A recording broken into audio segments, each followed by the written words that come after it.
ನಮಸ್ಕಾರ ವೀಕ್ಷಕರೇ. ಮೊದಲಿಗೆ ಮೀಡಿಯಾ ಮಾನ್ಸ್ಟರ್ ಚಾನಲ್ 1,00,000 ಹಿಂಬಾಲಕರ ಗಡಿ ಮುಟ್ಟೋದಕ್ಕೆ ಸಹಕರಿಸಿದ ನಿಮ್ಮೆಲ್ಲರಿಗೂ ಅನಂತ ಧನ್ಯವಾದಗಳನ್ನ ತಿಳಿಸೋದಕ್ಕೆ ಇಷ್ಟಪಡ್ತೀವಿ. ಈ ಹಾದಿಯಲ್ಲಿ ಹಲವು ರೀತಿಯ ವಿಚಾರಗಳನ್ನ ಹಂಚಿಕೊಂಡಿದ್ದೀವಿ. ಕೆಲವೊಂದು ಸಂದರ್ಭಗಳಲ್ಲಿ ಕಣ್ತಪ್ಪಿನಿಂದ ಅಥವಾ ಕಂಪ್ಲೀಟ್ ಅಪ್ಡೇಟ್ ಸಿಗೋ ಮುನ್ನವೇ ಹಂಚಿಕೊಂಡ ಮಾಹಿತಿಗಳಲ್ಲಿ ವ್ಯತ್ಯಾಸ ಇದ್ದ ಸಂದರ್ಭಗಳು ಕೂಡ ಇದ್ವು. ಅಂತ ಸಂದರ್ಭಗಳಲ್ಲೂ ನಿಮ್ಮ ಪ್ರತಿಕ್ರಿಯೆಯನ್ನ ಪಾಸಿಟಿವ್ ಆಗಿ ತೆಗೆದುಕೊಂಡು ಕಲಿಕೆಯ ಜೊತೆಗೆ ಮಾಹಿತಿಗಳನ್ನ ನೀಡ್ತಾ ಬಂದಿದ್ದೀವಿ. ಪ್ರತಿ ಸುದ್ದಿಯನ್ನು ಹಲವು ಸಲ ವಿಮರ್ಶೆ ಮಾಡಿ ಸ್ಪಷ್ಟ ದಾಖಲೆ ಸಿಕ್ಕ ಬಳಿಕವೇ ನಿಮಗೆ ತಿಳಿಸುವ ಪ್ರಯತ್ನ ನಡೆದಿದೆ. ಕಣ್ತಪ್ಪಿನಿಂದ ಆಗುವ ದೋಷಗಳಿಗೆ ಕ್ಷಮೆ ಇರಲಿ. ನಿಮ್ಮ ಪ್ರೋತ್ಸಾಹ ಹೀಗೆ ಇರಲಿ. ನಿಮ್ಮೆಲ್ಲರನ್ನ ಪೋಷಿಸುತ್ತಿರುವ ಭಾರತ ದೇಶ ಯಾವಾಗ್ಲೂ ಸಮೃದ್ಧವಾಗಿರಲಿ ಅಂತ ಹೇಳ್ತಾ ಈ ಎಪಿಸೋಡ್ ಕಡೆಗೆ ಹೋಗ್ತಾ ಇದ್ದೀವಿ. ಗಲಭೆ ನಡೆದು ಬೋದಿ ಮುಚ್ಚಿದ ಕೆಂಡದಂತಾಗಿರೋ ದೆಹಲಿಯಲ್ಲಿ ಮತ್ತಷ್ಟು ಅನಿರೀಕ್ಷಿತ ಘಟನೆಗಳು ನಡೀತಾ ಇದೆ. ಪೊಲೀಸರನ್ನ ಟಾರ್ಗೆಟ್ ಮಾಡಿ ಹಲ್ಲೆ ಮಾಡ್ತಾ ಇರೋದಕ್ಕೆ ಒಂದರ ನಂತರ ಒಂದು ಸಾಕ್ಷ್ಯಗಳು ಸಿಗ್ತಾ ಇದ್ರೆ Delhi police team murder attempt ಸೇರಿದಂತೆ ಹಲವು ರೀತಿಯ ಕೇಸ್ಗಳನ್ನ ದಾಖಲಿಸ್ತಾ ಇದೆ. ಈ ಮಧ್ಯೆ ಪ್ರಮುಖ ಜಿರಳೆ ಪಕ್ಷದ ಸಂಸ್ಥಾಪಕ ವಿದ್ಯಾರ್ಥಿಗಳಿಗಾಗಿ ಫಾರಿನಿಂದ ಓಡೋಡಿ ಬಂದಿದ್ದ ಅಭಿಜಿತ್ ದೀಪ್ಗೆ ಜಂತರ್ ಮಂತರ್ನಿಂದ ಓಡಿರೋ ಬಗ್ಗೆ ಸುದ್ದಿಗಳು ಬರ್ತಾ ಇದೆ. ಅನಾರೋಗ್ಯದ ಕಾರಣವನ್ನ ನೀಡಿ ದೀಪ್ಗೆ ಎಸ್ಕೇಪ್ ಆಗಿರೋದು ಗೊತ್ತಾಗ್ತಾ ಇದೆ. ಇದು ಅಲ್ಲಿ ಇವರನ್ನ ನಂಬಿಕೊಂಡು ಬಂದಿದ್ದ ಜಿರಳೆಗಳಿಗೆ ಟೆನ್ಷನ್ ತರಿಸ್ತಾ ಇದೆ. ಈ ಮಧ್ಯೆ ಸಿಜೆಪಿ ಹೋರಾಟಗಾರರು ಹಾಗೂ ನಿಹಾಂಗ್ಗಳ ಮಧ್ಯೆ ಗಲಾಟೆ ಶುರುವಾಗಿದೆ. ಪ್ರತಿಭಟನೆ ಮಾಡ್ತಾ ಇರುವವರಿಗೆ ಕತಾರ್ನಿಂದ ಫುಡ್ ಆರ್ಡರ್ ಮಾಡಿರೋದು ಬೆಳಕಿಗೆ ಬರ್ತಾ ಇದೆ. ಇನ್ನೊಂದು ಕಡೆ ಸೋನಂ ಪತ್ನಿ ರಾಹುಲ್ ಗಾಂಧಿ ವಿರುದ್ಧ ತಿರುಗಿ ಬಿದ್ದಿದ್ದಾರೆ. ಇದೆಲ್ಲವನ್ನ ಒನ್ ಬೈ ಒನ್ ವಿವರಿಸ್ತಾ ಹೋಗ್ತೀವಿ. ಈ ವಿಡಿಯೋವನ್ನ ತಪ್ಪದೆ ಕೊನೆ ತನಕ ನೋಡಿ. ಅದಕ್ಕೂ ಮುನ್ನ ಮೀಡಿಯಾ ಮಾನ್ಸ್ಟರ್ ಚಾನಲ್ ಅನ್ನ ತಪ್ಪದೆ ಸಬ್ಸ್ಕ್ರೈಬ್ ಮಾಡಿ.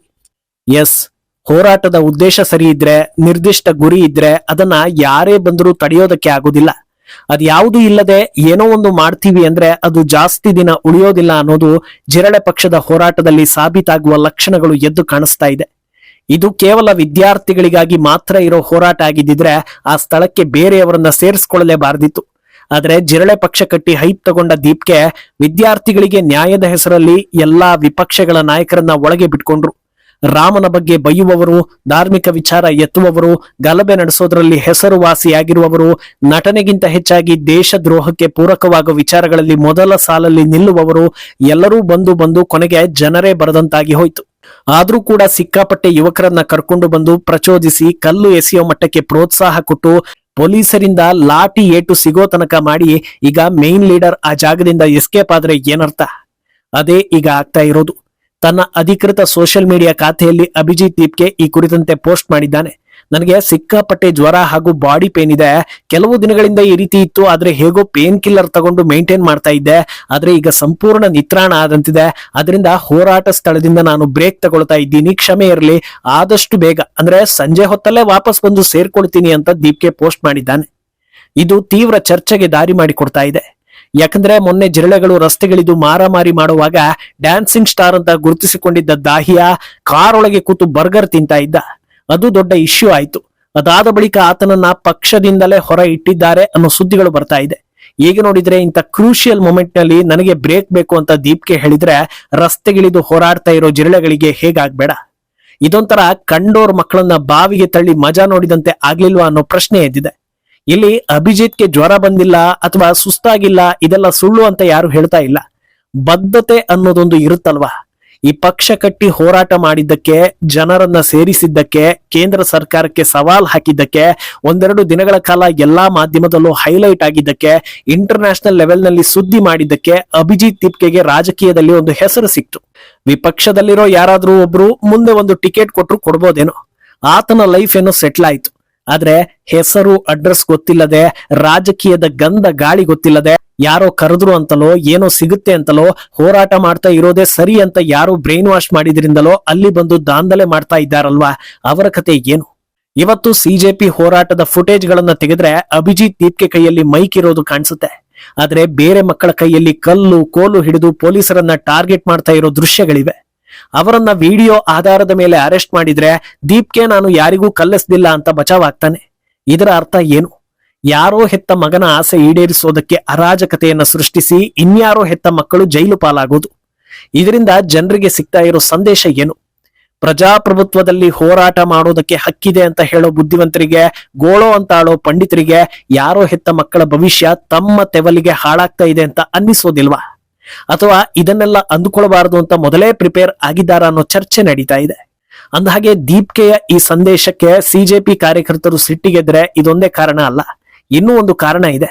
ಸೋನಂ ವಾಂಗ್ಚುಕ್ ಉಪವಾಸ ಸತ್ಯಾಗ್ರಹ ಮಾಡ್ತಾ ಇದ್ರೆ ಸೌಜನ್ಯಕ್ಕೂ ಒಂದು ದಿನ ಆತ ಉಪವಾಸ ಮಾಡ್ಲಿಲ್ಲ. ಟೈಮ್ ಟು ಟೈಮ್ ಸಮೋಸ ತಿಂಡಿ ತಿನಿಸು ತಿಂದಿದ್ದಕ್ಕೆ ವಿಡಿಯೋ ಸಾಕ್ಷಿಗಳಿವೆ. ಖುದ್ದು ಸೋನಂ ಕೂಡ ಹೇಳಿದ್ರು ಉಪವಾಸ ಮಾಡ್ಲಿಲ್ಲ. ಆಮೇಲೆ ನಾನು ಉಪವಾಸ ಮಾಡಿದ್ರೆ ಜನರನ್ನ ಮೇಂಟೈನ್ ಮಾಡೋದಕ್ಕೆ ಆಗೋದಿಲ್ಲ ಅಂತ ಕಾರಣ ಕೊಟ್ಟು ಎಸ್ಕೇಪ್ ಆಗಿದ್ದಾಯ್ತು. ಸರಿ, ಸೋನಂ ಆಸ್ಪತ್ರೆ ಪಾಲಾದ ಬಳಿಕ ಈಗ ಗಟ್ಸ್ ತೋರಿಸೋದಕ್ಕೆ ಉಪವಾಸ ಕೂರ್ತಾನ ನೋಡಿದ್ರೆ ಕೇವಲ 48 ಗಂಟೆಗಳಲ್ಲಿ ಉಪವಾಸ ಅಂತ್ಯ. ಇದೊಂಥರ ಸೇಫ್ ಗೇಮ್ ಆದಂತೆ ಕಾಣಿಸ್ತಾ ಇದೆ. ಉಪವಾಸ ಮಾಡೋದಕ್ಕೆ ಸೋನಂ ಇದ್ದಾರೆ, ಗಲಭೆ ಎಬ್ಬಿಸೋದಕ್ಕೆ ಯುವಕರನ್ನ ಸೇರಿಸಿದ್ದೀವಿ. ಮತ್ತೆ ನೀನ್ ಯಾರು ಅಂತ ಕೇಳಿದ್ರೆ ನಾನೇ ಲೀಡರ್, ಏನ್ ಮಾಡಿದೆ ಅಂತ ಕೇಳಿದ್ರೆ ಏನೂ ಇಲ್ಲ ಅನ್ನೋ ರೀತಿ ಕಾಣಿಸ್ತಾ ಇರುವಂತಿದೆ. ಇದು ಜಿರಳೆ ಲೀಡರ್ ಕತೆ ಆದ್ರೆ ಅಲ್ಲಿ ಸೇರಿರೋ ಜನರ ಪೈಕಿ ಕೆಲ ಯುವಕರು ನಿಜಕ್ಕೂ ನ್ಯಾಯ ಕೇಳಬೇಕು ಅನ್ನೋ ಉದ್ದೇಶ ಹಾಗೂ ನಿರೀಕ್ಷೆಯನ್ನ ಇಟ್ಕೊಂಡು ಬಂದಿದ್ರೇನು, ಅವರು ಹಾಗೂ ಗಲಭೆಕೋರರ ನಡುವೆ ಗಲಾಟೆ ಆಗ್ತಾ ಇರೋ ಸುದ್ದಿಗಳು ಬರ್ತಾ ಇದೆ. ನಿನ್ನೆ ಜಂತರ್ ಮಂತರ್ನಲ್ಲಿ ನಿಹಾಂಗ್ ಸಿಕ್ಕರನ್ನ ಕರೆತಂದಿದ್ರು. ಅವರು ಕತ್ತಿ ಜಳಪಿಸೋ ವಿಡಿಯೋಗಳು ಎಲ್ಲಾ ಕಡೆ ವೈರಲ್ ಆಗಿತ್ತು. ಅವರು ಹಾಗೂ ಕೆಲ ಹೋರಾಟಗಾರರ ನಡುವೆ ಗಲಾಟೆ ಆಗ್ತಾ ಇರೋ ವಿಡಿಯೋಗಳು ಈಗ ಹೊರಬರ್ತಾ ಇದೆ.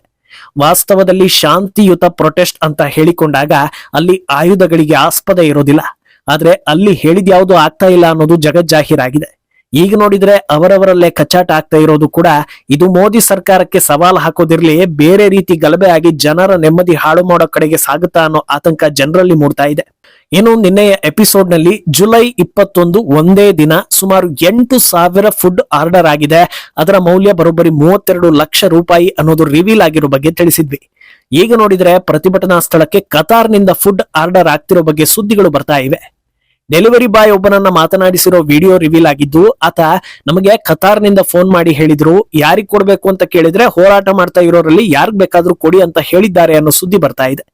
ಇದು ಅಚ್ಚರಿ ಹಾಗೂ ಆತಂಕವನ್ನ ತರಿಸ್ತಾ ಇದೆ. ಈ ಹೋರಾಟ ಪ್ರತಿಯೊಬ್ಬ ಭಾರತೀಯನ ಪರವಾಗಿ ಇದ್ದಿದ್ರೆ ನಮ್ಮವರೇ ಊಟ ರೆಡಿ ಮಾಡಿ ಕೊಡ್ತಾ ಇದ್ರು.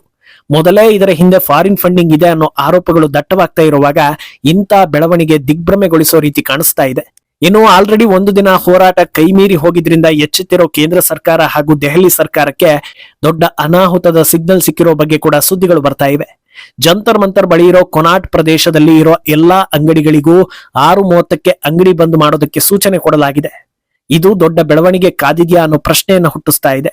ಅಲ್ಲದೆ ಹೋರಾಟದ ಹೆಸರಲ್ಲಿ ಬಂದಿರುವ ಕೆಲವರು ಪೊಲೀಸರನ್ನ ಕಂಡ ತಕ್ಷಣ ಅಟ್ಯಾಕ್ ಮಾಡೋದಕ್ಕೆ ಸಿಗ್ನಲ್ ಕೊಡ್ತಾ ಇರುವುದು ರಿವೀಲ್ ಆಗಿದೆ. ಈಗಾಗಲೇ ಕೆಲ ಪೊಲೀಸರಿಗೆ ತೀವ್ರ ಗಾಯಗಳಾಗಿದ್ದು ಅಟೆಂಪ್ಟ್ ಟು ಮರ್ಡರ್ ಕೇಸನ್ನ ಕೂಡ ದಾಖಲಿಸಲಾಗಿದೆ. ಇದೆಲ್ಲದರ ಮಧ್ಯೆ ಸೋನಂ ವಾಂಗ್ಚುಕ್ ಪತ್ನಿ ರಾಹುಲ್ ಗಾಂಧಿಯನ್ನ ತರಾಟೆಗೆ ತೆಗೆದುಕೊಂಡಿದ್ದಾರೆ. ಪ್ರಧಾನಿ ಮನೆ ಮುಂದೆ ಹೋಗಿ ಪ್ರೊಟೆಸ್ಟ್ ಹೆಸರಲ್ಲಿ ಗಲಭೆ ಮಾಡಿದ್ದು ನಾಚಿಕೇಡು ಅಂತ ಟೀಕಿಸಿದ್ದಾರೆ. ಮುಂದೇನಾಗುತ್ತೆ ಅನ್ನೋದನ್ನ ಕಾದು ನೋಡ್ಬೇಕು. ಈ ಬಗ್ಗೆ ನಿಮ್ಮ ಅಭಿಪ್ರಾಯವನ್ನ ತಪ್ಪದೆ ಕಮೆಂಟ್ ಮೂಲಕ ತಿಳಿಸಿ.